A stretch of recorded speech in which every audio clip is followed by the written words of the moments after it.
लोगोफोर गुड इभिनिं TN YouTube चेनेलनिफ्राय बयनिसिमबो खुलुमनाय आरो जासिनायखौ बावहरनाय थाबाय। देब्रा लोगोफोर नोंथांमोनाबो आंनि टिएन इउटुब चेनेलखौ नायनानै लाइक खालामदो, कमेन्ट खालामदो, साबस्क्राइब खालामदो, आवगायहोदो लोगोफोर। बर'जों बर' नङा होमबा? जोंबो बारायहोगोन, जोंबो आवगायहोगोन नोंसोरखौ।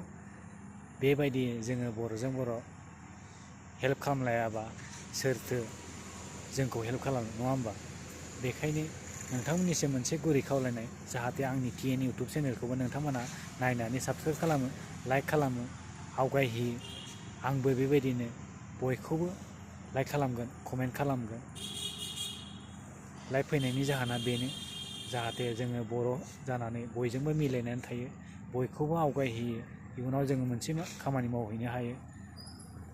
ओंखायनो लोगोफोर देब्रा अननानै नोंसोरो आंनि चेनेलखौबो आवगायहोदो, लाइक खालामदो नङा होमबा लोगोफोर? आंबो जेसेबांनो